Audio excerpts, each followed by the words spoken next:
Il est 20h, vous êtes sur RTI 1, bonsoir et bienvenue sur la chaîne qui rassemble. En marge de la conférence de Hambourg sur la durabilité, le Premier ministre Robert Mambébegré a pris part à un panel qui a relevé l'importance de la coopération entre partenaires européens et africains pour l'accroissement des investissements et cadres d'échange. Il a mis également en exergue quelques succès rencontrés par ces pays dans certains domaines d'activité. En France, à Bordeaux, se tient en ce moment la 12e Assemblée générale mondiale du RIOB, le réseau international des organismes de bassins, ressources en eau et changement climatique. Quelle gestion résiliente dans les bassins? C'est là le thème autour duquel se tient la rencontre. Laurent Tchagba est sur place au nom de la Côte d'Ivoire. Une mission d'évaluation physique du Conseil consultatif de l'Union africaine contre la corruption est en Côte d'Ivoire pour évaluer les efforts du pays sur les fronts de la prévention et de la lutte contre la corruption et les infractions assimilées. Notre reporter Dangui Dangui a assisté à leur première séance de travail à la Haute Autorité pour la bonne gouvernance hier, ce lundi donc. La guerre en cours au Liban provoque une onde de choc au sein de la diaspora libanaise d'Afrique de l'Ouest qui compte plusieurs centaines de milliers de membres. Entre Dakar, Abidjan et Lagos, ces ressortissants qui s'inquiètent pour leurs familles et amis racontent comment ils vivent la guerre par procuration, mais surtout dans le fort esprit de solidarité qui se déploie. Robert Mambébegré prend part en Allemagne depuis hier à la conférence de Hambourg sur la durabilité. En marge de la conférence, le Premier ministre a pris part à un panel qui a relevé l'importance de la coopération entre partenaires européens et africains pour l'accroissement des investissements et des cadres d'échange. Le témoignage d'Herman Guivet, notre envoyé spécial en Allemagne. Robert Begré-Mambé, Premier ministre de Côte d'Ivoire. Conférence sur le développement durable à Hambourg, séance panel autour d'une question, le sommet de l'avenir et après.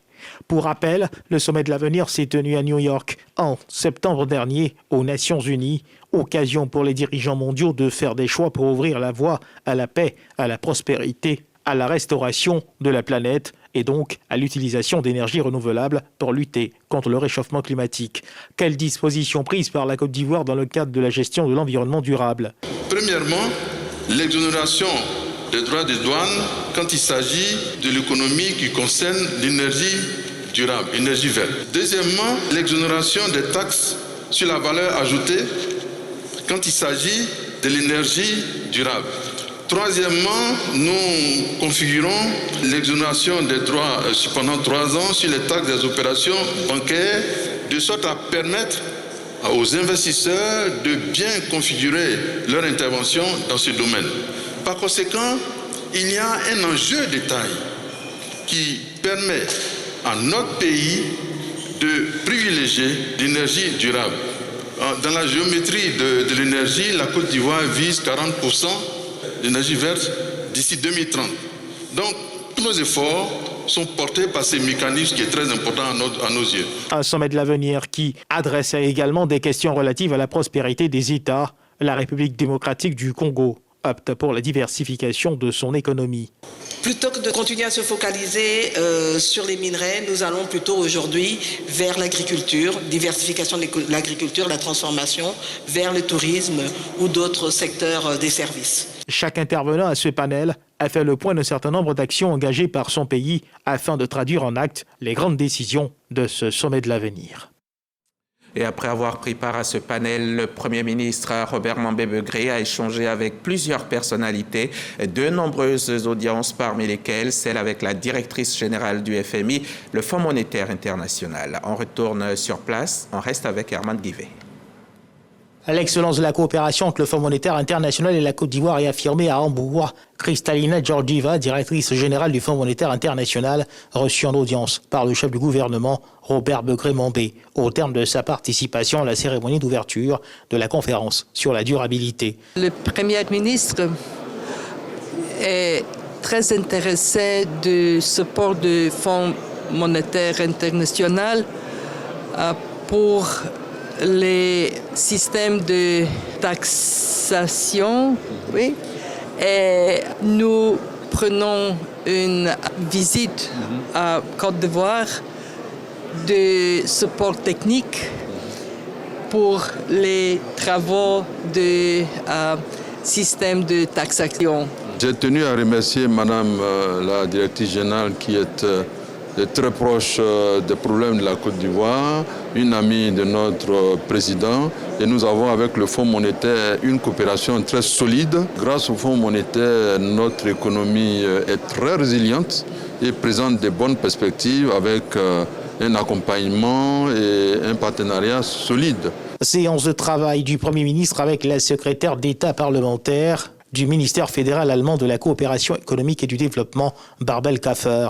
Nous avons une expérience longue, travailler ensemble, spécialement nous travaillons au thème d'énergie renouvelable et aussi nous discutons que nous pouvons travailler ensemble dans le thème de l'économie circulaire pour ici créer des occupations et jobs pour la jeune population de Côte d'Ivoire. La Côte d'Ivoire entretient clairement d'excellentes relations. Le président de la République a de très grandes amitiés en Allemagne et en visitant Madame le ministre, nous renforçons ce dispositif de coopération et qui va s'implanter dans des actions concrètes.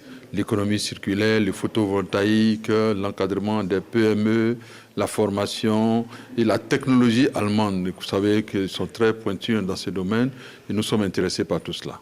Merci.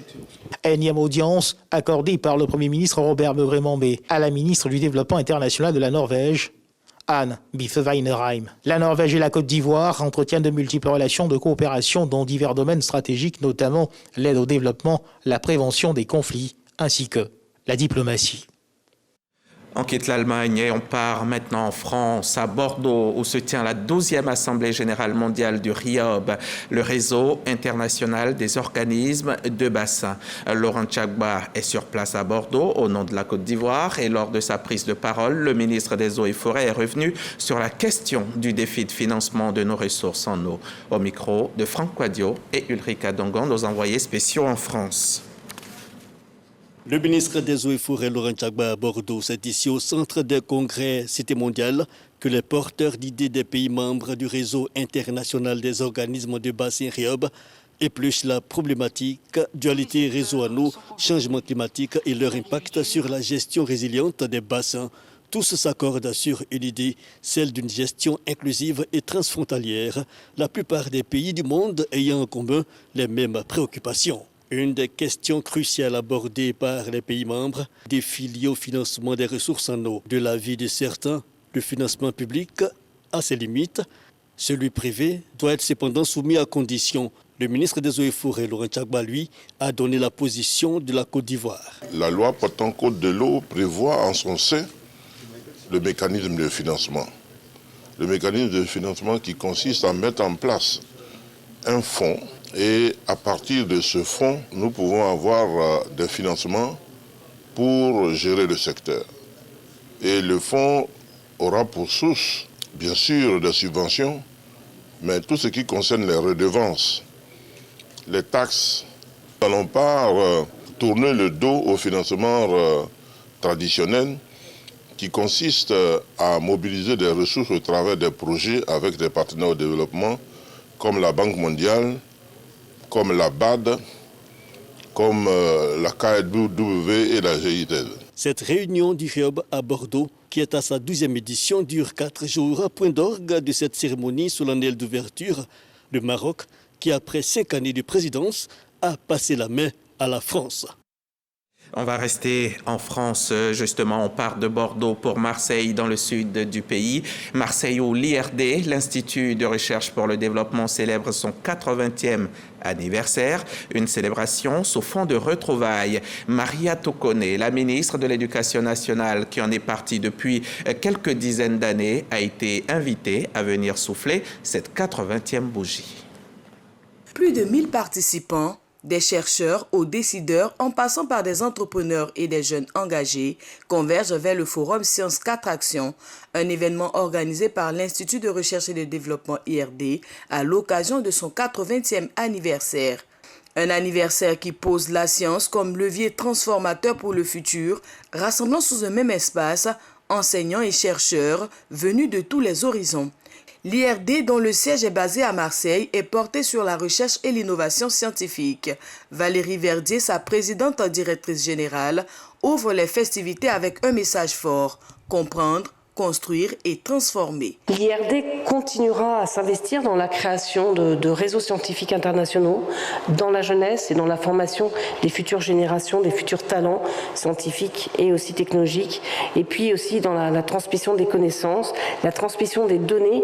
À ce forum, un invité spécial, professeur Mariatou Koné, ancienne étudiante de l'Orstom, qui a bénéficié d'une bourse de l'IRD pour ses études en France. Elle a été faite ambassadeur de l'Institut de recherche pour le développement pour sa contribution en tant qu'enseignant-chercheur à plusieurs programmes et projets de recherche au profit de l'IRD et de la Côte d'Ivoire. L'IRD, dans ses rapports avec le Sud, a aidé à la constitution d'une base de données scientifiques à travers l'élaboration et la valorisation des travaux de recherche scientifiques, de rapports, de publications, chose qu'on n'aurait pas si on était seul.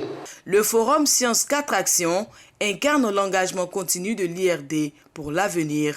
La journée marquant les festivités du 80e anniversaire de l'IRD est ponctuée par des tables rondes, chacune comme une fenêtre sur un pan des grands défis actuels. Depuis Marseille, le compte-rendu de Sephora Zegui. Quels sont les efforts de la Côte d'Ivoire sur les fronts de la prévention et de la lutte contre la corruption et les infractions assimilées? C'est pour répondre à cette question qu'une mission d'évaluation physique du Conseil consultatif de l'Union africaine est à Abidjan en ce moment. Et avant d'entamer sa série de rencontres avec l'ensemble des organes engagés dans la lutte contre la corruption, la mission a été reçue ce mardi à la Haute Autorité pour la bonne gouvernance. Une mission d'évaluation physique du Conseil consultatif de l'Union africaine contre la corruption est à Abidjan pour évaluer les efforts de la Côte d'Ivoire. Nous avons constaté qu'il y a quelques petits progrès, il y a énormément de travail à faire. Vous imaginez que la lutte contre la corruption, c'est un travail de longue haleine. C'est un long chemin et parsemé d'embûches.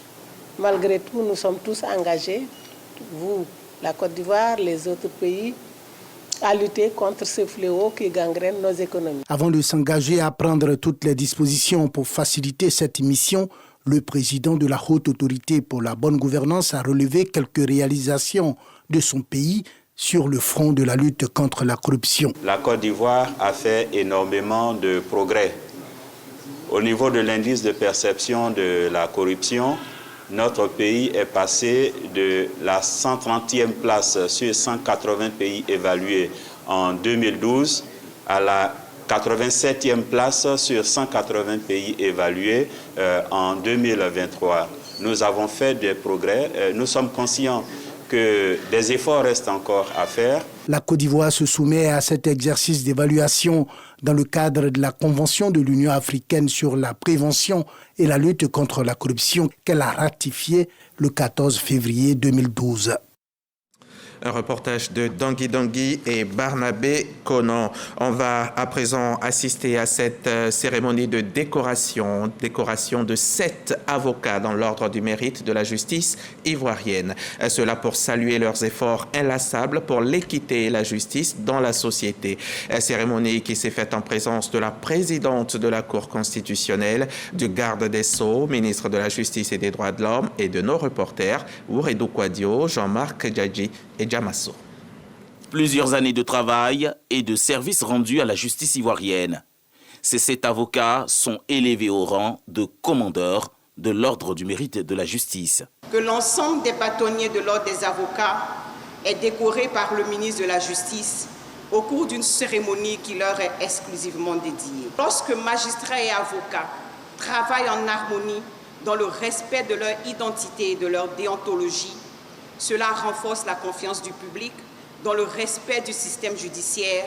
En obtenant cette institution de l'ordre du mérite de la justice, Monsieur le garde des Sceaux, vous avez fait une œuvre qui restera indélébile dans l'esprit des acteurs de la justice. Pour le ministre Sansan Kambilé, ces hommages sont une reconnaissance de la nation pour leur brillante carrière. C'est en réalité un hommage national, une marque de reconnaissance pour leur dévouement sans faille, leur engagement rigoureux et leur exceptionnelle contribution à la promotion de l'état de droit dans notre pays. Être bâtonnier, c'est assumer une responsabilité immense, celle de diriger un ordre d'avocats, de garantir l'application des règles déontologiques et surtout de représenter et de défendre les droits des citoyens. Ces décorations dans l'ordre du mérite de la justice matérialisent le rayonnement de celle-ci.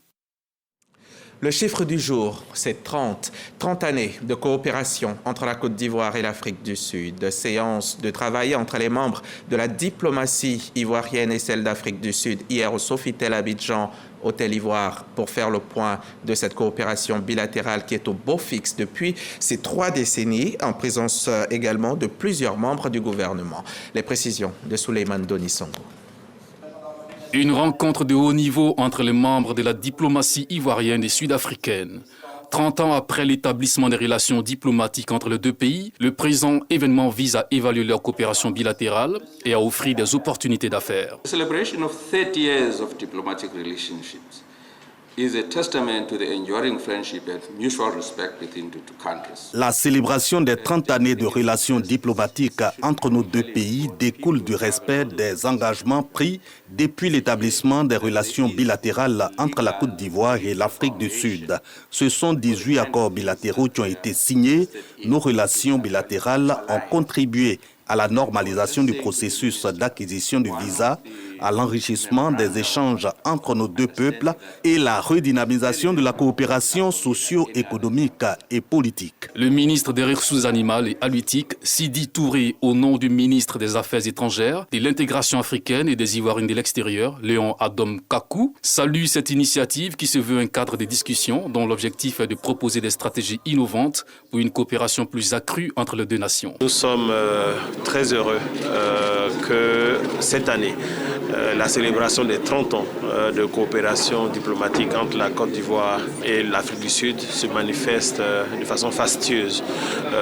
Pas seulement que la fête, mais l'exploration de nouveaux champs de coopération qui vont se développer à travers le Forum des affaires, qui va se dérouler pendant 2 ou 3 jours. La Côte d'Ivoire et l'Afrique du Sud, le seul pays africain qui fait partie des 20 premières puissances économiques du monde, G20, entretiennent des relations politiques et diplomatiques depuis le 21 mai 1992. Sur le plan économique et commercial, les échanges globaux s'élèvent à 379 milliards de francs CFA en 2023.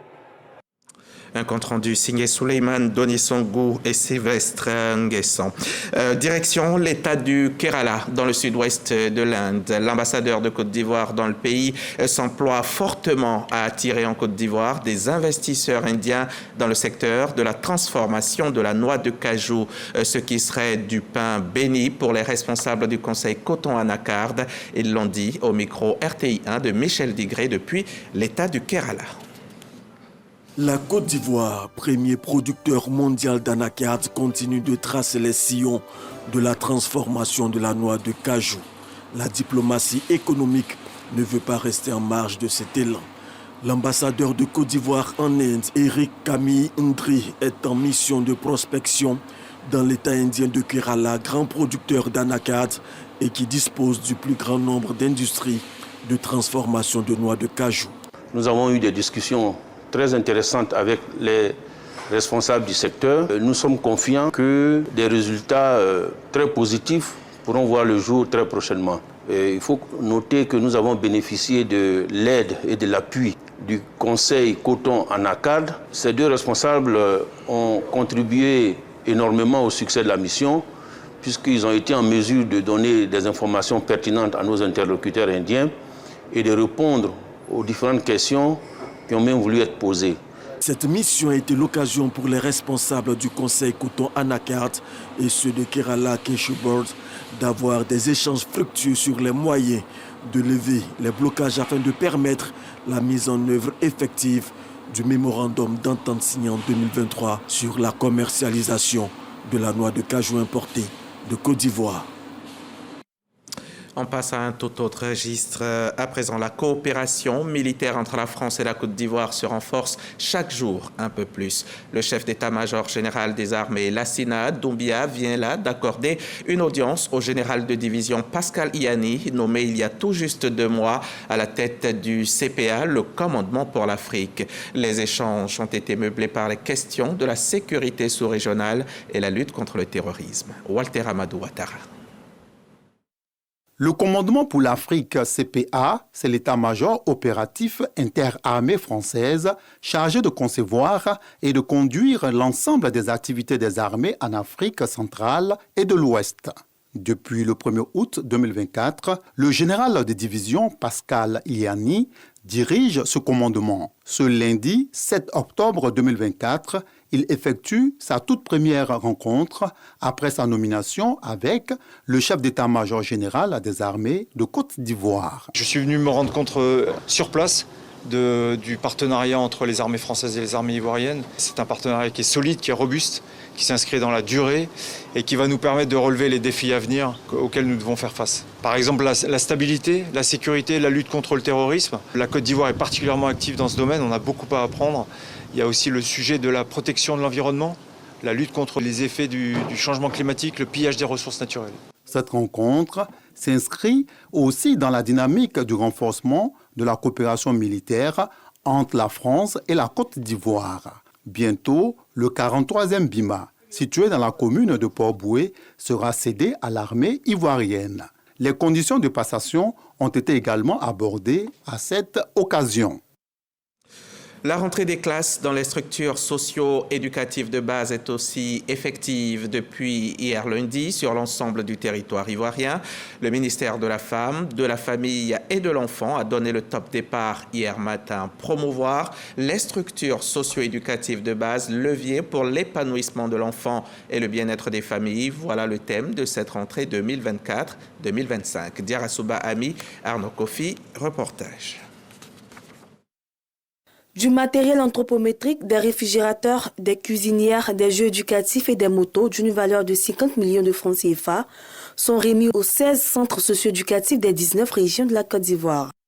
Des dons du ministère de la Femme, de la Famille et de l'Enfant en partenariat avec la Banque mondiale viennent faciliter l'opérationnalisation des structures socio-éducatives de base au titre de l'année scolaire 2024-2025. Nous voulons vous rassurer de l'utilisation qui sera faite de ce matériel par notre structure sous tutelle pour que les objectifs à nous assignés puissent être atteints. Le ministère de la Femme, de la Famille et de l'Enfant et son partenaire se sont assignés comme mission, celle de faire sortir les structures socio-éducatives de la précarité et de lui insuffler une nouvelle dynamique. L'idée, c'est de faire en sorte que pour la petite enfance, en particulier pour l'expansion des crèches, nous voulons faire en sorte que cette approche-là intégrée en milieu urbain, mais surtout en milieu rural.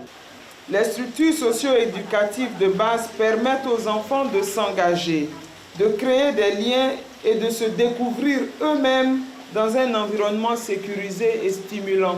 Dans le cadre de la mise en œuvre de la feuille de route que le président de la République a bien voulu nous confier, nous mettons tout en œuvre pour renforcer les structures de prise en charge de l'encadrement de nos tout-petits. Au cours de cette cérémonie, plusieurs enseignants ont reçu leur attestation de fin de formation en vue de leur permettre d'exercer dans la protection de la petite enfance.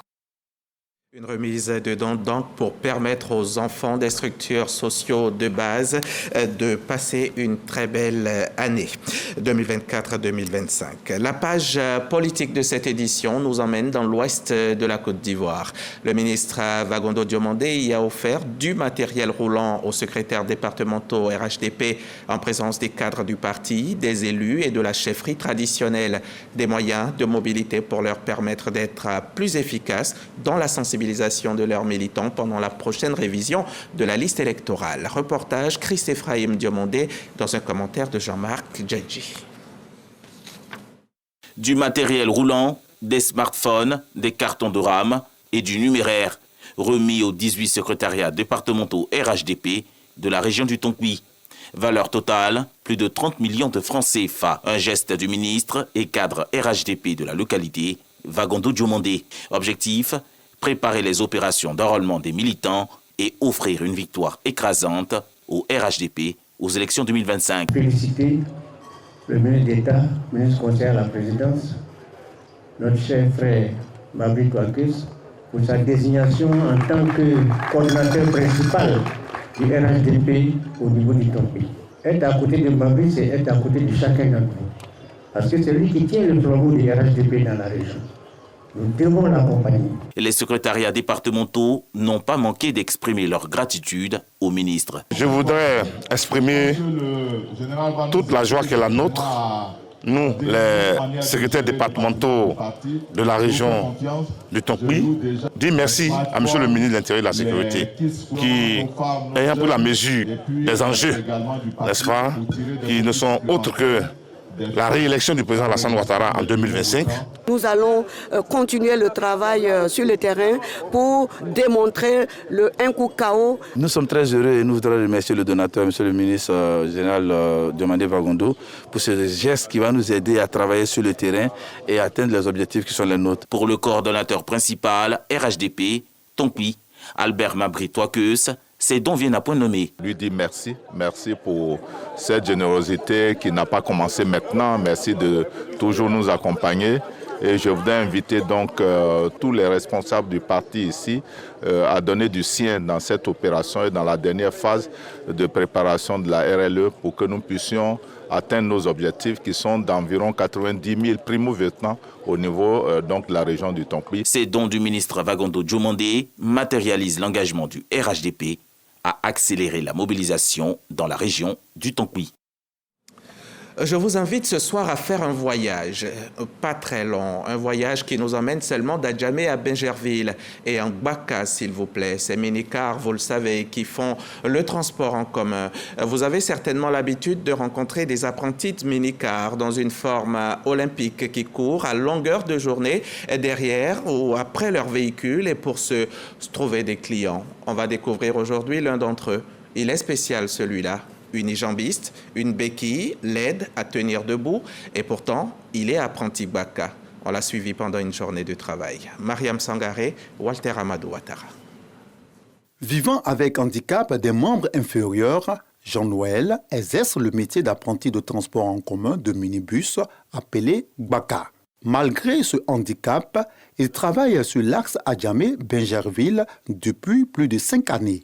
Aujourd'hui, âgé de 38 ans, son handicap est survenu suite à un accident de la circulation routière lorsqu'il avait 6 ans.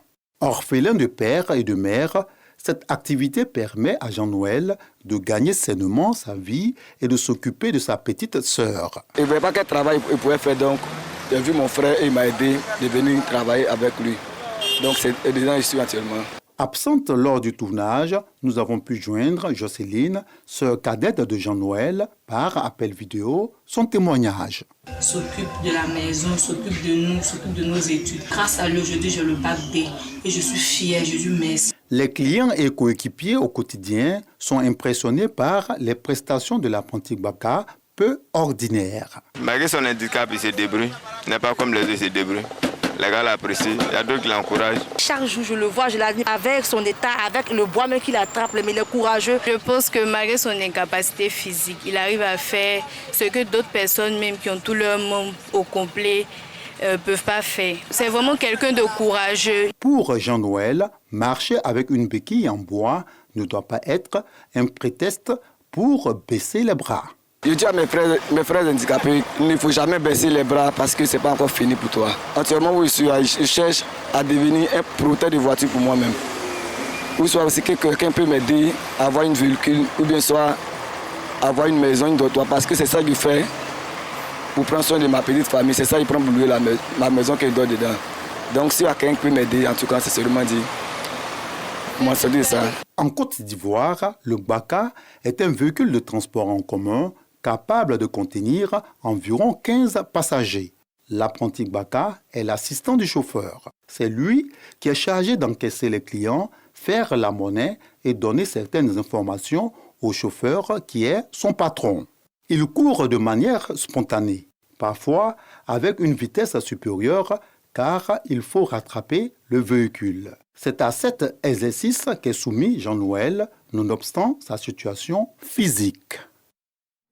Un apprenti Baka pas comme les autres. Un document signé Mariam Sangaré, Walter Amadou Ouattara et Franck Kofi. Les équipes nationales de football de 5 pays africains sont en ce moment en Côte d'Ivoire. En cette période de phase éliminatoire de la prochaine CAN au Maroc, nos magnifiques stades sont mis à contribution. À leur arrivée à l'aéroport de Port-Boué, elles ont été accueillies. Ces équipes nationales africaines ont été accueillies par le premier responsable de l'ONS, l'Office national du sport. Ne disposant pas d'infrastructures conformes aux normes internationales, 6 pays, dont le Burkina Faso, la Guinée et le Bénin, choisissent les stades des Ivoiriens pour les éliminatoires de la CAN 2025 et de la Coupe du Monde 2026.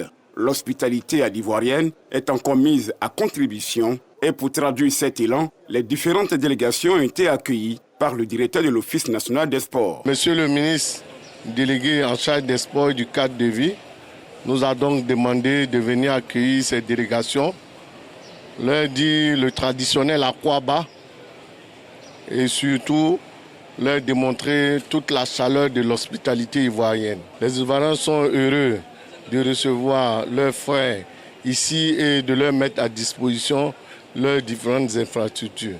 C'est donc le lieu ici, en tout cas, d'exprimer toute notre reconnaissance à cet homme de vision, le président de la République. 8 mois après la CAN 2023, la Côte d'Ivoire accueillera en quelques semaines un mini-championnat d'Afrique sur 4 des 6 stades qui ont abrité la récente grand-messe du football africain. Un compte-rendu de Patrick Dadier de RTI Sport. On va refermer ce journal avec cette information. La guerre en cours au Liban provoque une onde de choc au sein de la diaspora libanaise d'Afrique de l'Ouest qui compte plusieurs centaines de milliers de membres. Entre Dakar, Abidjan et Lagos, ces ressortissants qui s'inquiètent pour leurs familles et amis racontent comment ils vivent la guerre par procuration, mais surtout dans le fort esprit de solidarité qui se déploie. On dénombre à ce jour en Côte d'Ivoire plus de 80 000 Libanais. Un reportage de Alexis Ouedraogo qui est à suivre dans nos prochains journaux. Voilà, celui-ci est terminé. Merci de l'avoir suivi. On se retrouve samedi pour le 13h. Bonsoir.